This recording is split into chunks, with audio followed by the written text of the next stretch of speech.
दोस्तों नमस्कार। पहले ही मैं आप लोग को रिक्वेस्ट कर रहा हूँ, आप लोग मेरा चैनल को सब्सक्राइब कीजिएगा। आज पाकिस्तान का बात करेंगे, अमेरिका का बात करेंगे। अमेरिका को दुनिया में अभी कोई देश नहीं है, कोई दोस्त नहीं है। दुनिया में करीब 195 देश है, स्वाधीन देश।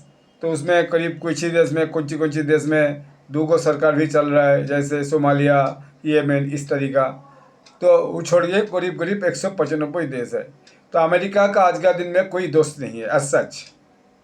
पहले उनका इजराइल का साथ दोस्त था, लेकिन वो भी आज के दिन में थोड़ा खटपट चल रहा है, क्योंकि ना अमेरिका का जो प्लान था जो गाजा में पाकिस्तानी ट्रूप्स वहाँ पर डिपोट किया जाएगा, उसमें आज का दिन में दिखाया जा रहा है, कोई कोई समाचार में आया कि इजराइल उसमें नाराज़ है। नाराज़ इसी कारण के लिए है क्योंकि पाकिस्तान आगे पहले जो हिस्ट्री है उसमें हमास का जो लीडर लोग पाकिस्तान में ला के बख्तियार कराया, ट्रेनिंग करवाया, ऐसे ऐसे क्या क्या सब काम कराया। ये लोग का पता चला, कई लोग रिसर्च करके देखा, इसीलिए उन लोग ने अभी इसके बारे में थोड़ा नाराज जताई है।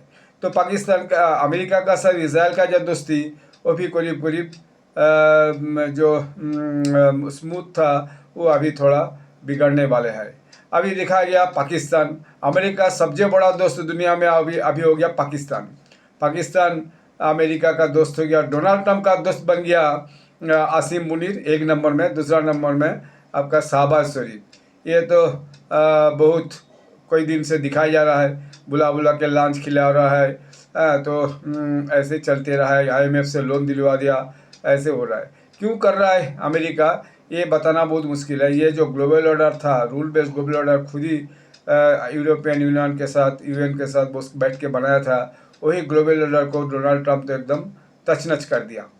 तो मान लीजिए साउथ अमेरिका का कोई देश के साथ सब पक्ष ठीक नहीं है। अभी यूरोपियन यूनियन का सब देश के साथ करीब झड़प चल रहा है। राशिया के साथ तो है ही है, चीन को तो वेनेजुएला तो भगाया, फिर वेनेजुएला को तो दखल कर लिया। अभी क्यूबा को भी आज थ्रेट किया, और वाइट हाउस का एक जो ट्वीट आया एक्स हैंडल में, उसमें देखा डोनाल्ड ट्रंप वो जो आपका बड़ा ट्वीट किया, उसमें देखा गया जो उन्होंने क्यूबा को भी थ्रेट कर दिया, जो वेनेजुएला से आप लोग को ना तेल ना पैसा कुछ नहीं मिलेगा, अभी जल्दी जल्दी मेरा साथ निगोशिएट करो, नहीं तो आगे दिन के लिए पूरा भुगतना पड़ेगा। तो इसके अलावा दिखाया जा रहा है अभी अमेरिका क्या क्या पाकिस्तान में आके 15 दिन का जो मिलिट्री जॉइंट एक्सरसाइज कर रहा है। ये उन लोग का 13th मिलिट्री जॉइंट एक्सरसाइज है। इसका नाम दिया इंस्पायर्ड गैम्बिट 2026। ये जो पाकिस्तान का डॉन न्यूज़ चैनल है, उन्होंने जो लिखा है वही हम बता रहा है। जैसे पहले लिखा, ISPR says exercise will focus on the counter terrorism domain involving professional contingents from the armies of Pakistan and US। ये उन लोग का जो इंग्लिश पेपर है डॉन पाकिस्तान का, उसका ये न्यूज़ है। उसका बाद वो भी लिखा है कि Pakistan and US have launched Inspired Gambit 2026, a 2-week joint anti-terrorism military exercise at the NCTC in पाबी, पंजाब। तो पंजाब में ये चल रहा है। कुछ दूसरे जो खबर आया उसमें बताया जा रहा है ये खैबर पख्तूनख्वा भी चल रहा है।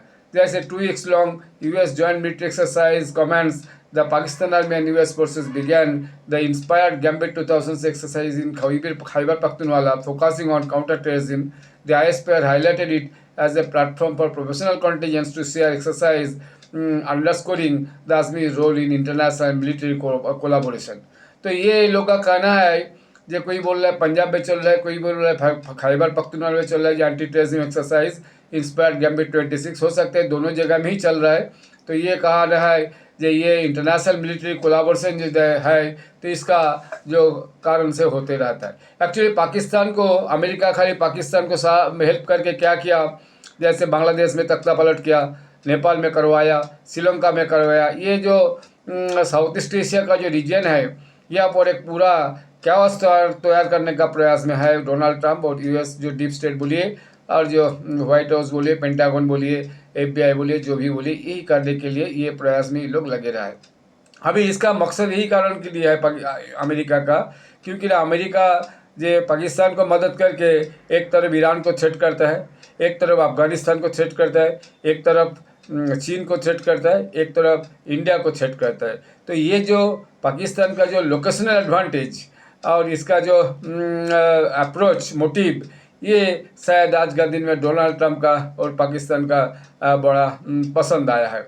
फिर देखा गया, आज देख रहा था एक सैंडल में आयतुल्ला खुमैनी जो सुप्रीम लीडर है, क्या बोले, ईरान का, उन्होंने भी एक सैंडल में ट्वीट में लिखा, तो लग रहा है उन्हीं का होगा हैंडल, पता नहीं, उन्हें कोई तो दूसरा फेक अकाउंट भी हो सकता है कोई टाइम।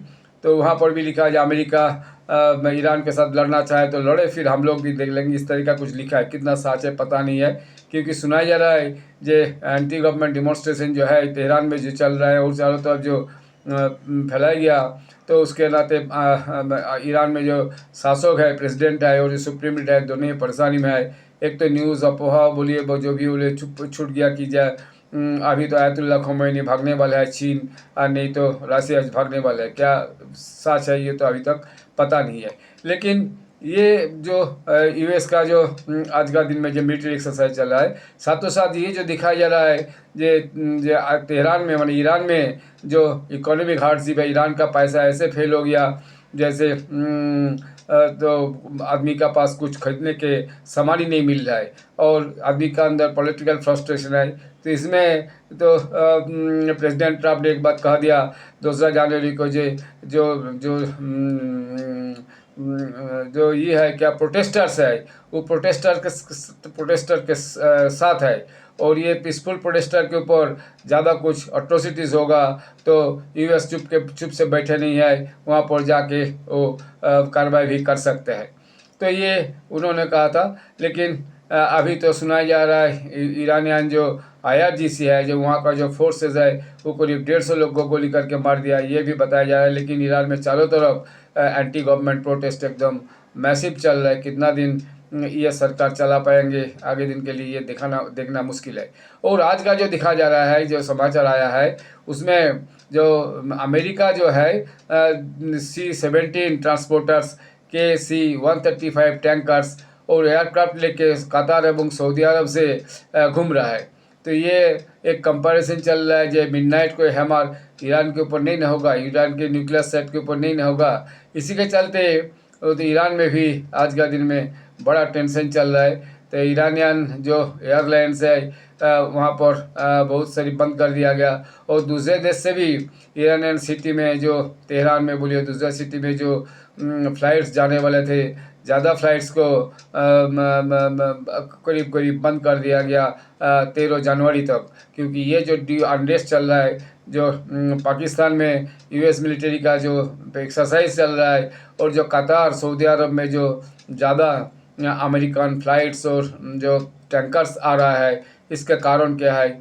फिर कि दोबारा ईरान के ऊपर अमेरिका अटैक करने के लिए जा रहा है, क्या पता नहीं। इसी के चलते सभी एनालिस्ट और जो इंटरनेशनल ऑब्जर्वर्स है, जो इंटरनेशनल न्यूज़ कवरेज करते हैं, उन लोग का, ज़्यादा जर्नलिस्ट का एक संदेह है जो हो सकता है आगे दिन के लिए डोनाल्ड ट्रंप ईरान के ऊपर 2-4 रोज़ के अंदर ही कुछ ना कुछ कर सकता है। और चीन भी धीरे धीरे तैयार हो रहा है, जैसे चीन के चारों तरफ से घेरने का प्रयास कर रहा है डोनाल्ड ट्रंप। तो चीन भी आगे दिन के लिए क्या करेगा वो तो बताना मुश्किल है, क्योंकि चीन तो चुपचाप बैठ के देख रहा है, तो बैठ के तो नहीं देखेगा, तो उसके ऊपर जो अभी असर हुआ है उसका तो जवाब कोई ना कोई तरीके से देंगे, हो सकता है। और एक बात बताया जा रहा है, अभी रसिया, चाइना, इंडिया में भी अंडर ए ग्रुप, 3 देश का एक ग्रुप भी बन सकता है। डोनाल्ड ट्रंप चाह रहा है जो कई तरीके से रसिया एवं इंडिया ब्रिक्स से हट जाए, और ये तो